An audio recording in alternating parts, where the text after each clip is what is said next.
Hello friends, আমি Mahua. Welcome back to my channel.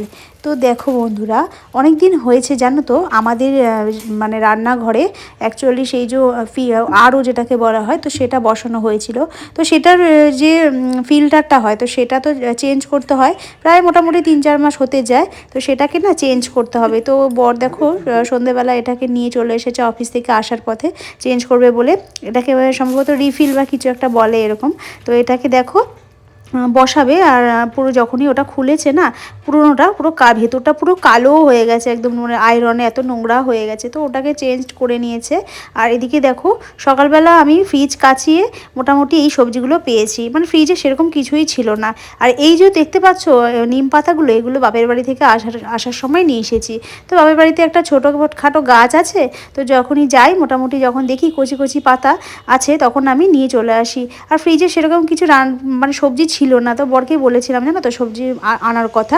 তো এদিকে ভাত চাপিয়ে দিয়েছি। তো বরকে যেহেতু বলেছিলাম যে সবজি আনার কথা, সবজি তো ছিলই না ঘরে। তো দেখো বর কিন্তু সবজি নিয়ে চলে এসেছে। তো এদিকে নিয়ে এসেছে ধনেপাতা। তো বরকে আমি বলি সবসময় ধনেপাতা অল্প করে আনতে, সেই জন্য অল্পই নিয়ে এসেছে, বেশি আনেনি। কারণ দুজন মানুষের তো বেশি কী বলো তো ধনেপাতা বেশি লাগে না, অল্প একটু খাবো আর অল্প একটু রেখে রেখে পচে যাবে। আর এই হলো গিয়ে কলমি শাক। কলমি শাক আমার এই বাড়িতে খুব কম খাওয়া হয়। বাপের বাড়িতে আমার কলমি শাক খুব খাওয়া হতো, আমার বাবা তো প্রায় প্রতিদিনই বলতে গেলে শাক এই সমস্ত আমাদের বাড়িতে হতো।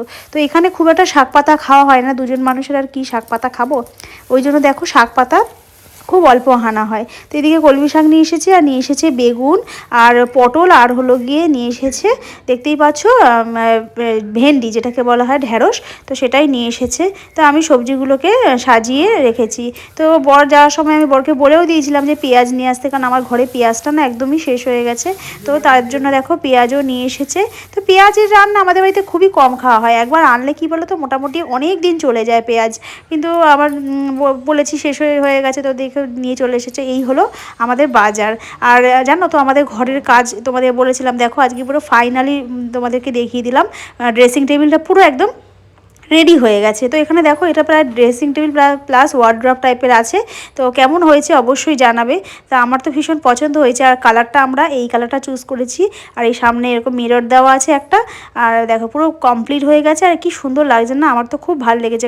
কালারটা একদম স্ট্যান্ডার্ড কালার, যে আমি না খাটের সাথে ম্যাচিং করে এই কালারটা রেখেছি। আর সাথে না এই বানিয়ে নিয়েছিলাম এই যে একটা টেবিল টাইপের, মানে বেডের পাশে যে থাকে না সেন্টার টেবিল টাইপের, ওরকমই বানিয়ে নিয়েছি। কারণ আমরা যখন ঘুরতে গেছিলাম মানালিতে তখন আমরা দেখেছি সমস্ত মানে হোটেলগুলোতে না এরকম বেডের পাশে এরকম একটা টেবিল দেয়, যেখানে ফোন টোন রাখা যায়, অনেক কিছু রাখা যায়। তো সেই কাঠ ছিল, সে কাঠ দিয়ে আমরা এরকম বানিয়ে নিয়েছি। আর এদিকে জানো তো মিস্ত্রি এসছে, তার জন্য ওদিকে চা বানাতে হবে। তো আমি না এমন বলদ যে কি বলবো, আজকাল না কিছুই যেন আমার মাথায় থাকছে না জানো তো বন্ধুরা। আমি কি ভুল করেছি জানো, আমি একটা দুধের প্যাকেট কেটেছিলাম, কেটে কি করেছি চা বানিয়েছি 1 কাপ মতো। তো 1 কাপ মতো চা বানিয়ে আমি আবার সেই দুধটাকে মানে জাল দিয়ে কোনো রকমভাবে আমি ফ্রিজে আবার রেখে দিয়েছি বাটিতে করে। এবার আমি যখন মিস্ত্রিদের জন্য চা বসাতে যাবো, এখন আমি দুধ খুঁজছি জানো তো, ভাবছি যে দুধ নেই, এ বাবা দুধের প্যাকেট তো আমাকে কাটতে হবে, দুধের প্যাকেট নেই। বরকে বলছি দুধের প্যাকেট নিয়ে আসো, প্যাকেট নিয়ে আসো এরম বলছি। তো শেষমেশ দেখো এই যে আমুল স্প্রের প্যাকেটটা আমাকে কাটতে হলো। তো ওটা না কাটলেই হতো, আগে তো লিকুইড দুধ যেটা ঘরে ছিল সেটা দিয়ে তো আগে বানাবো।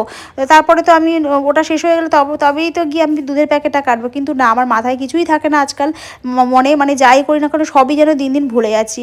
তো যাই হোক, তো দুধের প্যাকেটটা কেটে আবার আমাকে বানাতে হয়েছিল দুধ। তো চাটা বানিয়ে নিয়ে এদিকে দেখো বেগুন পোড়া করেছিলাম। তো বেগুনটাকে ছাড়িয়ে নিচ্ছি।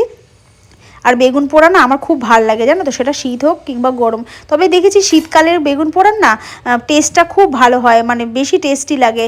আর আমার তো মাথা পুরো খারাপ হয়ে যাচ্ছে, যেহেতু আমার ড্রেসিং টেবিলে এটা বানানো হয়ে গেছে। আমি খালি ভাবছি কতক্ষণে গিয়ে আমি বসে বসে এগুলোকে গোছাবো। মানে যে কোনো জিনিস দেখবে নতুন জিনিস হলে ঘরের, তো সেটা মেয়েদের তো মানে ইন্টারেস্ট বেশি হয়। যে কোনো রকম দেখবে তোমরা যখন কোনো জায়গা থেকে কোনো জামা কাপড় কিনে নিয়ে আসবে, সেটাও মনে হবে বাড়ি গিয়ে কতক্ষণে খুলবো আর কতক্ষণে ওটাকে মানে পরে দেখবো। ঠিক সেরকম আমার এক্সাইটমেন্টটাও ঠিক সেরকম, যেহেতু নতুন জিনিস হয়েছে ঘরে।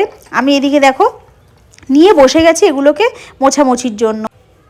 এদিকে কিন্তু মিস্ত্রিরা ঘরে কাজ করছে, তার মধ্যে দিকে আমি মনে হচ্ছে যে আমি সব কিছু আগে গুছিয়ে টুচিয়ে নিই। তো আমি দেখো সুন্দর করে একটা মানে ন্যাকড়া নিয়ে নিয়েছিলাম, মানে গামছা ছেঁড়ার মতো। তো সেটা দিয়ে আমি বসে বসে ভালো করে মানে আমার যে ডিনার সেটগুলো মুছে নিচ্ছি। আর ডিনার সেটগুলো কী বলো তো, যখন এগুলো ছিল না আমার যে ড্রেসিং টেবিলটা ছিল না, তা আমি কোনোরকমভাবে এটাকে বেঁধে আর রান্নাঘরে যে কিচেন ক্যাবিনেটের ভেতরে এগুলো ঢুকিয়ে রেখেছিলাম। তো ওখানে কী বলো তো, পড়ে থাকে, লোক এলে না তখন আর বের করতে ইচ্ছা করে না, তখন মনে হয় এইভাবে বার করবো, আবার আবার রাখতে হবে, খুব ঝামেলা লাগে, ভালো লাগে না। তাই ভাবছি এখানে এখানে যে ডোরগুলো করে দিয়েছে, মানে এই ওয়ার্ড্রপগুলোর মধ্যে যে বক্সগুলো আছে, অনেকটা স্টোরেজ রাখার জায়গা আছে। তো আমি ভাবছি এগুলোকে মুছে এর ভেতরে ঢুকিয়ে রাখবো। তাতে কি হবে, লোক এলে যখন তখন আমি সুন্দর করে বার করে ফটাকসে আমি তাদেরকে খাবার টাবার দিতে পারবো, সুবিধা হবে, আমারই অনেক সুবিধা হলো এটা হয়ে গিয়ে। আর নয়তো সেই বস্তার মধ্যে বা কোনো জায়গায় ঢুকিয়ে রেখে দিলে কি হয় বলো তো, বার করতে ইচ্ছা করে না, খুব মানে আলসেমি লাগে। আর এত কাজের চাপ থাকে তো, অলরেডি এই বাসন ওই বাসন সেই বাসন, লোক এলে বেশি বেড়ে যায়, অনেক কিছু বার করতে হয়। তার মধ্যে মনে হয় কি কোনো রকম ঘরে যা থালা আছে ওটাতেই দিই, আর নয়তো ইউজ অ্যান্ড থ্রু যে পাতাগুলো আছে সেই প্লেটগুলোতে খাইয়ে দিই, এটাই মনে হয়। তো এখন সুবিধা হলো এটা হয়ে, ফটাকসে আমি বাসনগুলোকে সব দেখে গুছিয়ে নিলাম। আর এদিকে দেখো বর কিন্তু সন্ধেবেলা আবার দেখো নিয়ে চলে এসেছে দুধ আর হলো গিয়ে দই।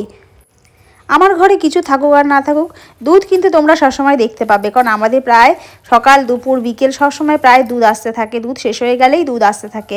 আর দেখো বর কিন্তু সন্ধেবেলা নিয়ে চলে এসেছে, এগুলো দেখতে পাচ্ছ ডোনাটের মতো লাগছে না, এটা ডোনাট না, কিন্তু এটা হলো গিয়ে দই বড়ার যে বড়াগুলো হয় না, ও অফিস থেকে আসার পথে নিয়ে আসে, এগুলো কোথা থেকে নিয়ে আসে আমি ঠিক জানি না।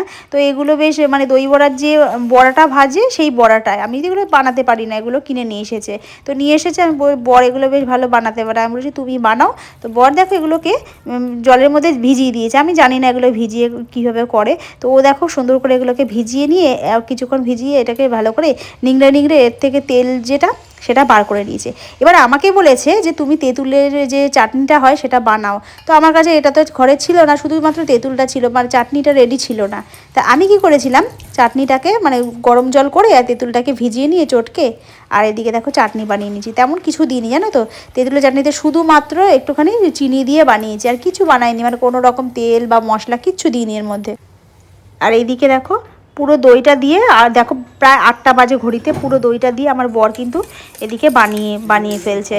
আর এর সাথে দিয়েছে জানো বরফ, কেন জানি না এগুলো বরফ দেয় কি দেয় না, ওর মাথায় কি চেপেছে, ও বলছে বরফ বের করে এর মধ্যে দিয়েছে, বলে ঠান্ডা ঠান্ডা হবে, খেতে ভালো লাগবে। তো এদিকে দেখো, এইদিকে আমি তেঁতুলের চাটনিটা বানিয়ে নিয়েছি, সেই তেঁতুলের চাটনিটা দিয়েছে। তেঁতুলের চাটনিটাতে না অনেকটা চিনি দিয়েছি, কিন্তু আরও চিনি দিতে হতো, একটু টকটকও লাগছিলো, কিন্তু খুব সুন্দর হয়েছিল, সত্যি কথা বলতে এত ভালো হয়েছিল।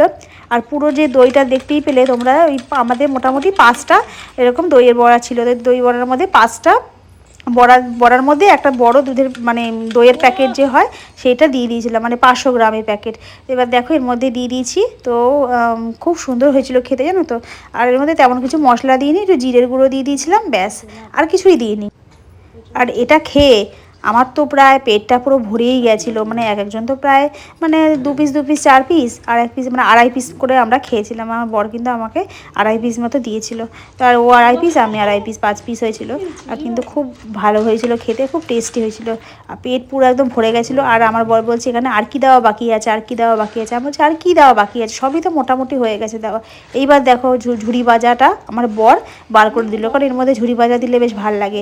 যদিও এই ঝুড়ি ভাজাটা না, সরু ঝুড়ি ভাজাটা লাগতো, কিন্তু সেখানে ও মোটা পেয়েছে, মোটা নিয়ে এসেছে, মোটা ঝুড়ি ভাজা, আর সরু ঝুড়ি ভাজা আনেনি। এবার দেখো প্রায় রেডি হয়ে গেছে, আর এবার আমি দেখো খেয়ে দেখাচ্ছি কীরকম হয়েছে খেতে। তো দেখো টেস্ট করছি, তোমরা দেখো কেমন হয়েছে। খুবই ভালো হয়েছে জানো তো, দারুণ হয়েছে খেতে, খুব সুন্দর, হেভি ইয়াম্মি আর হেভি টেস্টি হয়েছে খেতে। তো আমি বরকে বলছিলাম আবার নিয়ে আসবে, হ্যাঁ আমি খাবো, খুব ভালো লাগে, অফিস থেকে আসার পথে এরকম নিয়ে আসবে আর আমাকে বানিয়ে দেবে। বললো ঠিক আছে। তো দেখো আমি খাচ্ছি, খুব সুন্দর হয়েছিল খেতে, দারুণ হয়েছিল, দারুণ। বেশ এইভাবেই আমাদের সন্ধ্যেটা কাটলো। তো বন্ধুরা আজকের ভিডিওটা এইটুখানি, টাটা বন্ধুরা, ফিরে আসবো অন্য কোনো ভিডিও নিয়ে।